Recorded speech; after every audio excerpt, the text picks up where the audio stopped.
आज जो मैं आप लोगों को कहानी सुनाने वाला हूँ, ये कहानी मोइन अंसारी की है, जो बॉयज हॉस्टल के कमरा नंबर 102 में रहने जाता है, जिस कमरे में 1 साल पहले ही सुसाइड हुआ था। और उस कमरे में जो मोइन के साथ होता है, वो कहानी सुन के आपके रोंगटे भी खड़े हो जाएंगे।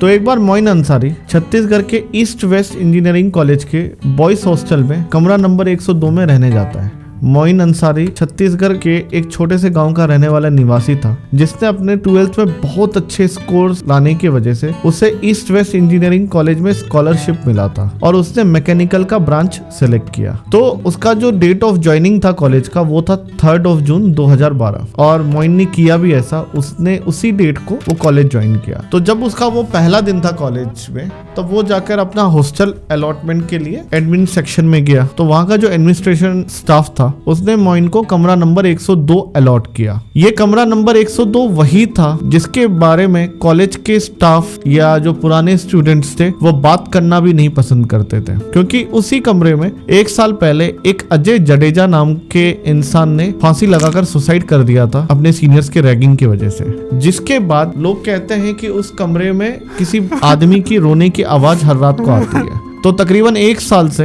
वो कमरा बंद था, लेकिन कहीं ना कहीं उस कॉलेज का ऑनर था, उसने अपने लालच के वजह से ये कमरा वापस से खुलवा दिया था। ये जो रूम था, ये मोइन को अलॉट हुआ था और मोइन भी खुशी खुशी हॉस्टल के उस कमरे में रहने जा रहा था, क्योंकि उसे पता नहीं था कि उस कमरे में हुआ क्या है, जिस वजह से वो खुशी खुशी एक्सेप्ट तो कर लेता है, लेकिन उसे ये नहीं पता था कि आगे जो होने वाला है वो उसके कल्पना से भी बाहर था। तो रूम नंबर 102 का चाबी लेकर मोइन उस कमरे में चला जाता है और वहाँ पे वो अपना सामान रख लेता है और फिर वो ना फ्रेश होके हॉस्टल घूमने चला जाता है। तो जब वो हॉस्टल घूम रहा होता है तो उससे कई सारे नए दोस्त मिलते हैं जो फर्स्ट ईयर के कॉलेज के होते हैं और वो उनसे बातचीत करता है। नॉर्मल बातचीत होती है, जी कहाँ से पढ़े थे, कहाँ के रहने वाले हो, क्या करते थे, जो भी ABC इनकी आपस में बातचीत होती है और कुछ कॉलेज के स्टाफ से भी बात होती है। लेकिन किसी भी कॉलेज के स्टाफ ने ना उस कमरे के बारे में कोई जिक्र नहीं किया, क्योंकि कहीं ना कहीं उन्हें ये डर था कि शायद अगर हमारा नाम बाहर आ जाएगा या हम पता चल जाएगा कि जी हमने कुछ बताया है उस कमरे के बारे में, तो शायद हमारी नौकरी चली जाएगी। तो कोई स्टाफ भी उसके बारे में कोई चर्चा नहीं करता है और ऑफकोर्स जो नए लोग थे, जो नए स्टूडेंट्स थे, उनको तो खैर कुछ पता ही नहीं था। तो फिर आराम से घूमते फिरते बातचीत करते करते वो रात को डिनर खाने का समय हो जाता है। तो फिर वो ना अपना डिनर करके रूम में चला जाता है और वो आराम से सो जाता है, क्योंकि उसका पहला दिन था। तो जब वो सो जाता है ना, तकरीबन रात के 1-1:30 बजे के आसपास उसे ना किसी इंसान की रोने की आवाज आती है। तो मोइन घबरा के उठ जाता है। फिर वो सोचता है कि यार ये रोने की आवाज आ कहां से रही है, कौन रो रहा है। तो पहले तो उसे लगता है कि शायद कोई बालकनी के साइड या पता नहीं कहाँ रो रहा है कोई। फिर जब वो ना थोड़ा ध्यान से सुनता है तो उसे महसूस होता है कि ये जो रोने की आवाज है ना, ये उसके कमरे से कहीं से आ रही है। फिर वो ना घबरा के कोशिश करता है कि मैं एक काम करता हूँ, लाइट जला देता हूँ, क्योंकि अंधेरा था रूम में। तो वो जब लाइट ऑन करने जाता है ना, उस कमरे का ना स्विच ऑन नहीं होता है। अब वो और घबरा जाता है, उसे समझ नहीं आता है कि क्या करूँ, क्योंकि उसके रूम में ना वो केवल अकेला होता है। तो फिर इस घबराहट के दौरान भी ना, जब वो फिर आवाज को थोड़ा और ध्यान से सुनता है ना, तो उसे महसूस होता है कि उसके जो बिस्तर है ना, बिस्तर के नीचे शायद रोने की आवाज आ रही है। तो वो हिम्मत करके बिस्तर से नीचे उतरता है और वो जैसे ही ना बिस्तर के नीचे झांकता है तो उसे ना एक आदमी बैठा हुआ दिखता है जो रो रहा होता है। ये देख के मोइन एकदम घबरा जाता है, उसे समझ ही नहीं आता है कि करूं तो करूं क्या, और वो फटाफट ना अपने कमरे का दरवाजा खोल के ना बाहर की ओर भागता है। और वो इतनी तेज भागता है ना कि वो तकरीबन मेन गेट पहुंच जाता है। अब मेन गेट तो बंद था हॉस्टल का। तो फिर वहां पे जो गार्ड होता है ना, उसको बोलता है कि भैया भैया मैंने ना भूत को देखा है, मैंने ना भूत को देखा है, मेरे कमरे में ना भूत है। तो पहले तो वो गार्ड बोलता है कि अरे अरे बेटा आप पहले शांत हो जाओ, क्या हुआ है, पहले पहले थोड़ा तुम शांत हो जाओ, पानी पियोगे। तो फिर वो गार्ड उसे पानी देता, बोलता पानी पियो पहले। आप इतना ऐसे नर्वस क्यों, आप इतना चिल्ला क्यों रहे हो, आप इतना घबराए हुए क्यों।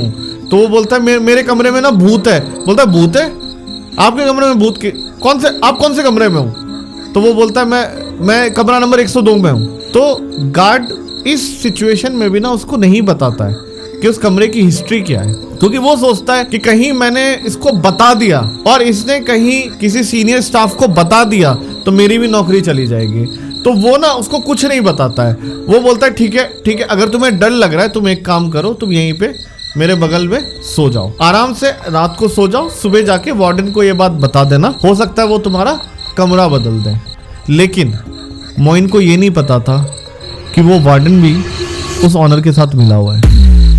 तो सुबह होते ही ना मोइन वार्डन के पास चला जाता है और वो जाके ना वार्डन को सीधे एक ही बात बोलता है कि सर मेरा ना रूम चेंज करा दीजिए। तो वार्डन पूछता है क्यों, क्या हो गया, तुम्हारा रूम क्यों चेंज करना है, तुम तो कल ही शिफ्ट हुए थे अपने रूम में। बोलता है सर प्लीज मेरा ना रूम चेंज कर दीजिए, मेरे ना कमरे में भूत है। वार्डन बोलता है क्या बकवास कर रहे हो तुम, तुम्हारे कमरे में भूत, ये क्या फालतू बात कर रहे हो। बोलता नहीं सर मैंने ना अपनी आंखों से देखा है, मेरे ना बिस्तर के नीचे एक आदमी था, वो रो रहा था, मेरे ना रूम में पक्का भूत है सर प्लीज मेरा ना रूम चेंज कर दीजिए। तो वार्डन बोलता है ये अगर तुम ऐसे ना फालतू अफवाह उड़ाओगे ना तो पहला चीज कॉलेज का बदनामी होगा, दूसरा तुम्हें जो ये फ्री का स्कॉलरशिप मिला है ना उससे भी तुम्हें हाथ धोना पड़ जाएगा। तो मोइन बोलता है नहीं सर मैं ना कोई अफवाह नहीं उड़ा रहा हूँ सर, प्लीज आप मेरी बात मानो सर, मेरे रूम में ना पक्का भूत है सर। तो वो बोलता है कि देखो बेटा तुम्हें ना शायद गलतफहमी हुई है, कई बार गलतफहमी हो जाती है, तुम्हारे रूम में ना कुछ ऐसा नहीं है, तुम ऐसे फालतू में ही डर रहे हो। तुम एक काम करो 2-4 दिन और रुक जाओ उस रूम में, अगर तुमको तब भी लगता है कि वाकई में कुछ ऐसा दिक्कत है तो तुम मुझे बोल देना, मैं तुम्हारा कमरा बदल दूंगा।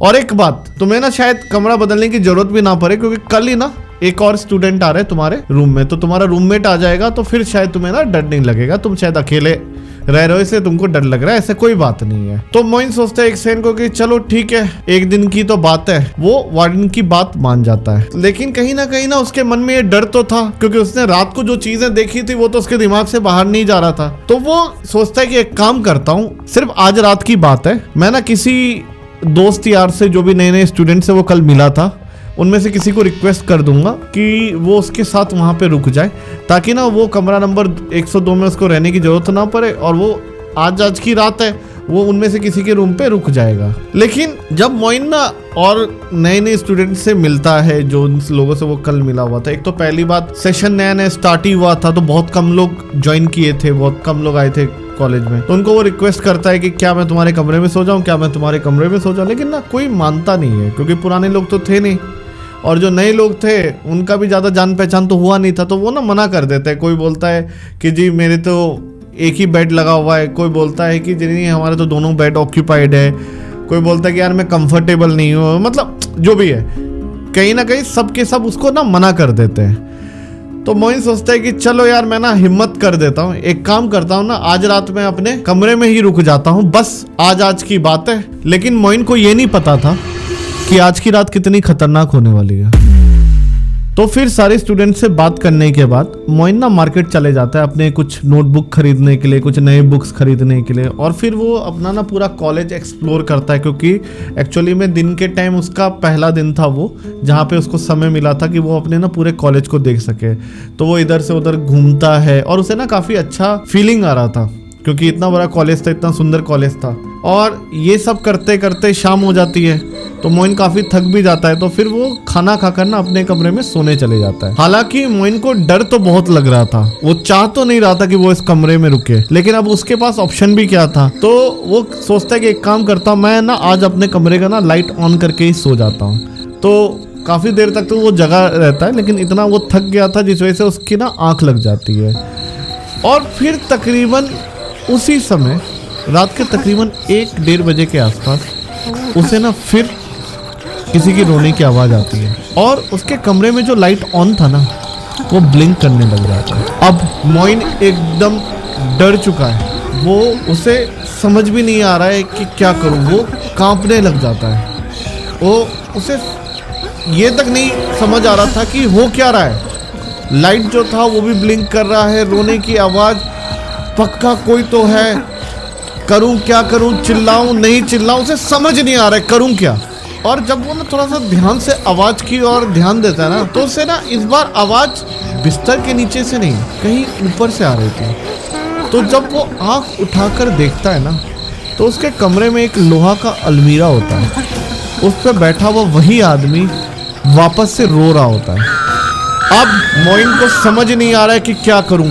वो फटाफट वापस से अपने कमरे के दरवाजे की ओर भागता है और दरवाजा खोल के भागने की कोशिश कर ही रहा होता है। तभी अचानक से उसका पैर मुड़ जाता है, लेकिन पैर मुड़ने के बावजूद भी लंगड़ाते हुए ना वो बाहर निकलने की कोशिश करता है, लेकिन पता नहीं अचानक उसे ऐसा महसूस होता है कि किसी ने उसका पैर जोर से खींचा और उसे कमरे के अंदर वापस ले आया।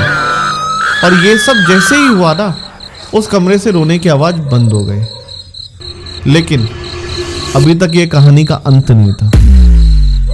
तो अगले दिन सुबह फर्स्ट ईयर का स्टूडेंट अभिषेक कुमार अपने वार्डन के पास दौड़ के जाता है और उसके पास ना जाकर वो बोलता है कि सर, मैं ना रात को अपने ना फोन पे बात करा था अपने किसी दोस्त से, तभी मैंने देखा ना कि जो मोइन है ना, जो मेरे बगल वाले रूम में रहता है, उसे ना किसी ने जोर से कमरे के अंदर खींचा और उस कमरे से ना रोने की भी आवाज आ रही थी, और जैसे उसको अंदर खींचा ना, रोने की आवाज बंद हो गई।